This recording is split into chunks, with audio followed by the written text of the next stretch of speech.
नोंथांखौ नोंथांनि चेनेलखौ नायग्रा साफ्रोमनिसिमबो जोंनि गाहाम अनसायनायखौ बावहरग्रोयो। खोथाया आंबो निउस पेपाराव नुदों आरो जोङो माखासे जोंनि हारिनि बा ट्राइबेल आफादफ्राबो बेनि एगेन्स्टआवहाय मिडियाफ्रावहाय खोथा बुंनायखौ नुदों। नंगौ बे जोंनि थाखाय माने दुखुनांथाव बाथ्रा। एमपि दिलीप सैखिया जायखौनाखि जोंनि एसटि मानसियानो बर'ल' नङा बेवहाय राभाफोरबो होनानै बिथांखौनो एमपि हिसाबै देरहाहोदों। ओमफ्राय आरो दा बियो बेबायदि खोथाखौहाय बुंबाय जेनाखि मोनसे जायगायावहाय आइन मोननै थानो हाया होननानै। नाथाय बिनि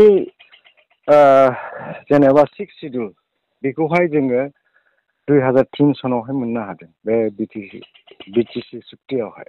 ओमफ्राय ट्राइबेल बेलेन्स ब्लक बियो chapter 10 Assam land and revenue regulation act 1886 नि जिनाखि आइन बे आइननि दारैहाय 1948 नावहाय बेखौहाय बानायदों। बे मोननैया गुबुन गुबुन आइना अफकर्स बेयो माने जोंनि फेभाराव, खिन्थु बियो आइना गुबुन गुबुन। दा बे हिसाबैहाय बियो मोनसे गुबुन लाइनाव दाखाजानायखा बेखौहाय जेसेबांखिया बुङा दिलीप सैखियाया बेखौ दाननो हाया। मानोना 6 सिडुलखौबो मोननाया बे स्टेट गभर्नमेन्टनि माबायाव गैया, आखायाव गैया। ओमफ्राय बुंनो थाङोबा बै जेनाखि ट्राइबेल बेलेन्स ब्लक बेखौबो बे स्टेट गभर्नमेन्टआ बेखौहाय दाननो हानायनि खेमथा गैया।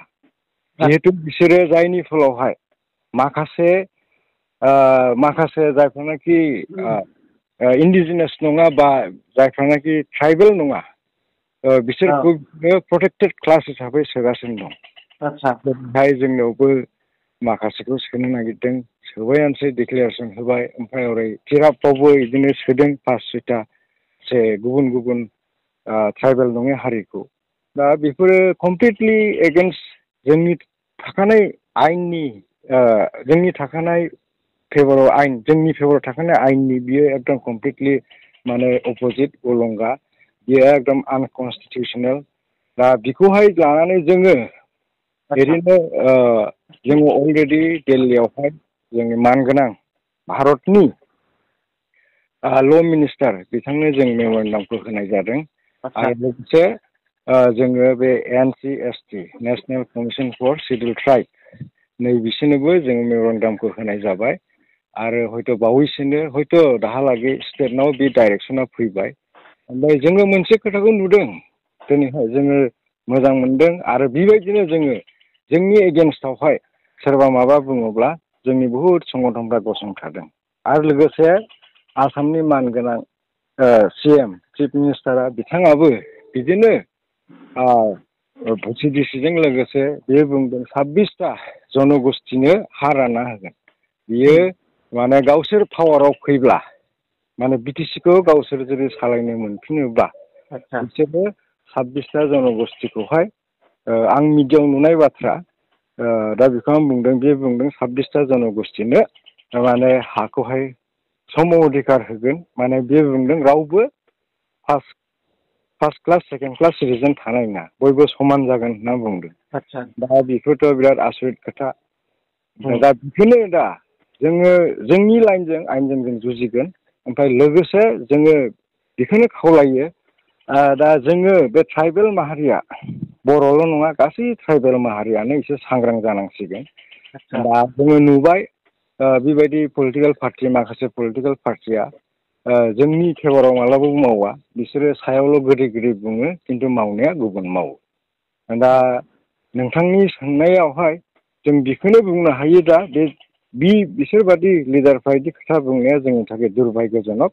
ओमफ्राय जों बेखौहाय गोरायै बयबो जयैहाय खौसेथि जानानै गसंथानांगोन आरो।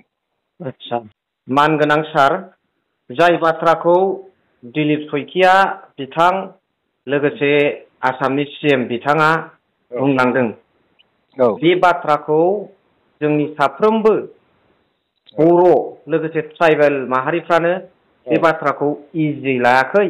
आरो बियो मोनसे जोंनि थाखाय जोबोद गिख्रंथाव बाथ्रा औ होननानै रायजो राजाफ्रा गामि गफा ग्रासरुट लेभेलावबो रायज्लायसोलायदों। दा थारैनो बेखौ लानानै जोङो बिथांमोननि बुंनाय बे खोथाखौ लानानै इयुनाव गिनांगौ दं नामा? बेखौ रायजोफोरनो सारा खोन्थाहरदो। निस्सय गिनांगौ दं, जायनि फलावहाय आं ससियेल मिडियायाव नुबाय माने जोंनि जेनाखि रिजनेल पलिटिकेल पार्टि ओमफ्राय लोगोसे माखासे नन पलिटिकेल अर्गानाइजेसनफ्रा बिसोरबो अलरेडि अपज खालामदों आरो गोबां अर्गानाइजेसनफ्रा गोबां खोथा बुंदों। खालि जोंनि बे ट्राइबेलफ्राल' नङा, गुबुन हारिनि आसामनि गुबुन हारिनि संगठनफ्राबो नैबे खेथ्रआवहाय बुंदों। दा जोङो जयैहाय खौसे जानानैहाय बिसोरनि एगेन्स्टआवहाय जेनाखि गमामायै नंथारगौनि जुदि बिसोरो बे आयेनखौ उथायनो नागिरदोंब्ला बिसोरो ओरैनो बुङाखै, जों सानो बिसोर नंथारगौनि बिसोरहा पलिसि दं, प्लेन दं। दा बिनिखायनो बिसोरखौ एक नम्बरजों जोंनि डेम'क्रेसि जेनाखि जोंहा राइट्स दं, भटिं राइट्स, बेखौहाय जोंनि ट्राइबेलफ्रा एसे सिन्था खालामनांसिगौ आरो। बिसोर बुंदोंथ' गावसोर पावाराव फैब्लासो बेखौ मावगोन होननानै।